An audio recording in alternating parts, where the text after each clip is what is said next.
मथुरा के एक राजा हैं जिनका नाम उग्रसेन है, लेकिन उनको जो बेटा हुआ बड़ा दुष्ट प्रवृत्ति का हुआ, जिस बालक का नाम कंस हुआ है। ब्राह्मणों से पूछा, महाराज ये बालक कैसा होगा? तो ब्राह्मणों ने कहा मथुरा में रहेगा तो आप सबको परेशान करेगा, मथुरा से अलग रहेगा तो कोई चिंता नहीं है। तो ब्राह्मणों के कहने पर कंस को यमुना में प्रवाहित करवा दिया गया। कंस बहता हुआ जा रहा है और मथुरा से आगे एक स्थान है, शौरीपुर नाम का गांव है, वहां के एक छोटे से राजा हैं जिनका नाम सूरसेन है। महाराज सूरसेन जो हैं यमुना जी में स्नान करने को आए और उसी समय कंस को लेकर के घर में आ गए। और अब जो है कितना आनंद है, नंद महाराज आ रहे हैं, बोले नंद बाबा की जय हो। थोड़ा नंद बाबा के सामने से हटाइए।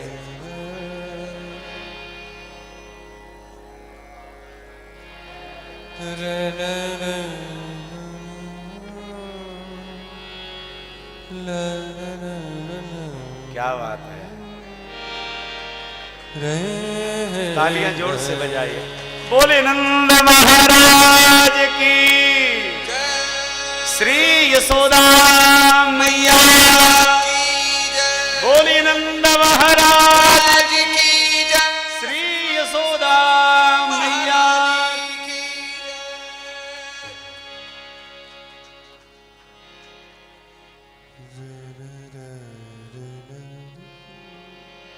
सही बताओ नंद बाबा यशोदा जी कैसे लग रहे हैं आपको?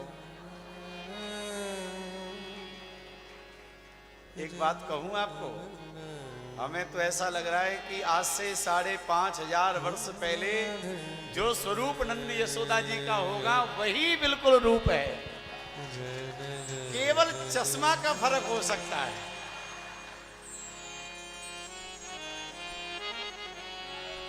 लगा लो भाई साहब, कोई बात नहीं, लेकिन वास्तव में नंद बाबा और यशोदा जी की प्यारी छवि आप दर्शन करें और एक बार जोरदार ताली बजा करके स्वागत करिएगा।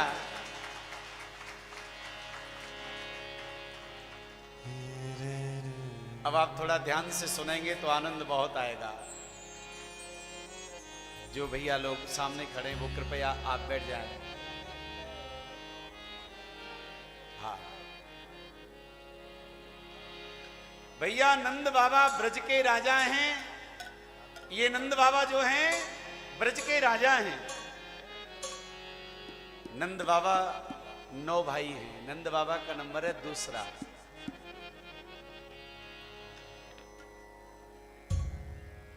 नंद बाबा की आयु हो गई 75 साल की और यशोदा जी हो गई 80 साल की। भैया भागवत जी में लिखा है, तो देखो सभी ब्रजवासी नंद जी को बाबा कहते हैं और यशोदा जी को मैया कहते हैं। लेकिन एक बात बताऊं भैया, अब भले ही मैया की आयु इतनी हो गई, लेकिन जब मैया यशोदा गोकुल गांव में विवाहिता होकर के आई, उस समय यशोदा मैया की आयु मात्र 15 वर्ष की थी, नंद बाबा 10 वर्ष के थे।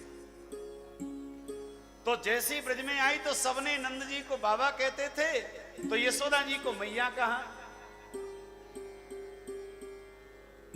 आयु कम है, लेकिन आपने देखा होगा हमारे आस पड़ोस में परिवार में किन्हीं किन्हीं की आयु छोटी होती है, लेकिन उनका कद इतना बड़ा होता है कि वो रिश्ते में चाचा काका और बाबा लगते हैं। उस नाते में नंद बाबा की आयु भले ही कम है, लेकिन रिश्ते में हमारा गोकुल गांव के नंद जी बाबा लगते हैं। अब नंद जी बाबा लगे तो यशोदा जी मैया हो गई ना। तो जैसी मैया गोकुल में आई और ब्रजवासियों ने, बूढ़े बूढ़े बाबाओं ने जब यशोदा जी को मैया कहा ना, तो यशोदा जी को बुरा नहीं लगा। भैया आजकल का समय नहीं था, उस समय तो मैया खुश हो गई। और आजकल गलती से भी अगर काऊ के मुख से मैया या आंटी शब्द निकल जाए तो महाराज कोर्ट कचहरी तक हो जाती हैं। भाव से कहो राधे राधे। आजकल बोलने में भी बड़ा खतरा है महाराज, बड़ी सावधानी से बोला जाता है। किसी को आंटी कह दिया जाए तो लगता है मैं आंटी जैसी लग रही हूं मैं। झगड़े तक हो जाते हैं महाराज। लेकिन यशोदा जी को बुरा नहीं लगा। धीरे धीरे आयु बहुत ज्यादा हो गई पर लाला नहीं हुआ। एक दिन महाराज नंद बाबा ने ब्राह्मण से कही, बोले महाराज ने कृपा करो, घर में कोई बालक नहीं है, कब तक है जाएगो। तो ब्राह्मण देवता कहने लगे नंद बाबा से कि आप बढ़िया सी ब्राह्मणन की सेवा कर दो, सोई है जाएगो। तो महाराज नंद बाबा ने क्या किया, ब्राह्मण देवताओं को बुलाया, अनुष्ठान करवाया, और अनुष्ठान जब पूरा हो गया तो नंद बाबा ने ब्राह्मणों को प्रणाम किया। महाराज प्रणाम करते हैं तो ब्राह्मण देवता आशीर्वाद दे रहे हैं, नंद जी आयुष्मान भव। ध्यान दीजिए। नंद बाबा कहने लगे महाराज आनंद नहीं आयो, आशीर्वाद ने एक बढ़िया सो देव। फिर ब्राह्मणों ने कहा नंद जी कीर्तिवान भवो, यशवान भवो, बलवान भवो, धनवान भवो। नंद बाबा कहने लगे महाराज मजो नहीं आयो, आशीर्वाद ऐसो देव जो मजो आ जाए। सोई ब्राह्मण देवताओं के मुख से आशीर्वाद निकल गया, नंद जी पुत्रवान भवो। अब जैसे पुत्रवान होने के लिए आशीर्वाद दिया, सोई नंद बाबा ने विचार किया, महाराज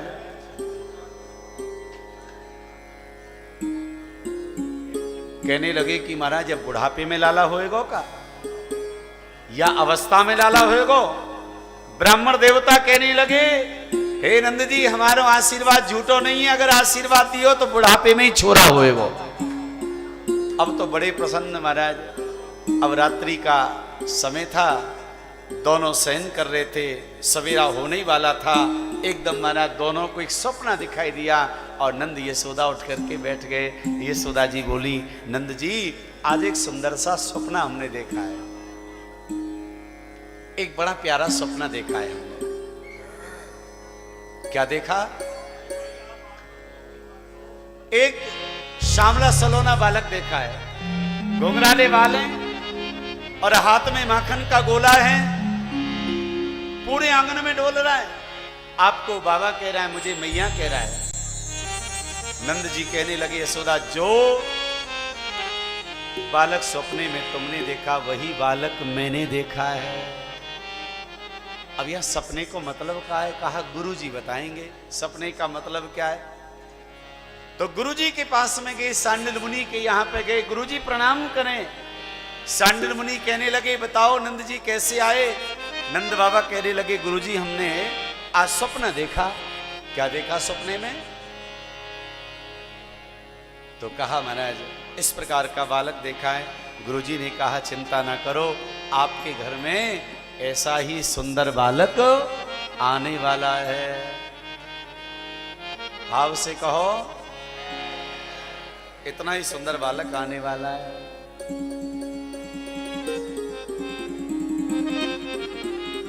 अब तो नंद यशोदा जी बड़े प्रसन्न हुए। गुरुजी ने कही सुनो, अरे नंदरा जी घर में जब बालक होए ना तो परिवार के ऊपर बहुत बड़ा संकट को समय होए, तो वास्तव में पूरे परिवार को भगवान को भजन करना चाहिए। तुम ऐसो करो एक मंत्र ले जाओ और यह मंत्र को जाप करियो। तो गुरुजी ने नंद बाबा को एक मंत्र दे दियो। कौन सो? हरि शरणम हरि शरणम हरि शरणम हरि शरणम। नंद बाबा बहुत भोले हैं महाराज, बहुत सीधे हैं। यशोदा जी भी सीधी हैं। अब दोनों आगे। अब नंद बाबा तो यशोदा जी के महल के दरवाजे पे पीपल को पेड़ों के नीचे बैठ गए और माला झोली हाथ में लई और नंद बाबा मंत्र बोल रहे हैं हरि शरणम हरि शरणम हरि शरणम। अब वही समय महाराज एक ब्रजवासी आयो और ब्रजवासी बोले बाबा, अरे ओ बाबा कछु भयो। गुरुजी ने कही ना कि लाला होएगो, कछु भयो। तो नंद बाबा ने माला को मन का वही रोक्यो और हाथ हला के बोले भैया अभी तो कछु भयो ना है, जन कब होएगो। फिर मंत्र जाप चालू कर दिया, हरि शरणम हरि शरणम हरि शरणम। फिर एक ब्रजवासी और आयो और बुआ के बोले, बाबा अरे कछु भयो। नंद बाबा ने फिर माला को मन का रोक्यो और कहवे लगे कि भैया वही तो कछु भयो ना है, वही तो कछु भयो ना है, जन कब होएगो। अब तो महाराज फिर एक ब्रजवासी आयो, माने वाला बाबा कछु भयो। अब जो कोई आवे वही बेचारे बा बूढ़े नंद बाबा से पूछे कछु भयो का। अब यह बेचारे कहा पतो कछु भयो कि नहीं भयो। तो नंद बाबा बा हरि शरणम मंत्र तो भूल गए और दूसरा ही मंत्र चालू है गयो, कौन सो वालो। अब वही तो कछु भयो ना है, जन कब होएगो। अब वही तो कछु भयो ना है, जन कब होएगो। तो यहां पर इस प्रकार से महाराज मंत्र का जाप चल रहा है। और उधर क्या हुआ, मथुरा के उस महाराज कारक ग्रह में कंस ने क्या कर दिया, देवकी और वसुदेव को जेल में बंद कर दिया। और वसुदेव जी ने कह दिया था कि जो भी बालक होगा मैं तुम्हें देता जाऊंगा। धीरे धीरे करके कंस ने 6 बालकों को मार दिया और 7वें नंबर पर अब महाराज हमारे दाऊ जी महाराज का आगमन हो रहा है। बोले श्री दाऊ जी महाराज की जय हो। जैसे दाऊ जी का आगमन हुआ तो भगवान ने माया को बुलाया और माया को बुला करके कहा कि हे माया, तुम देवी की मैया के गर्भ से 7वें गर्भ को ले जाओ और गोकुल में रोहिणी जी के गर्भ में जाकर के विराजमान कर दो।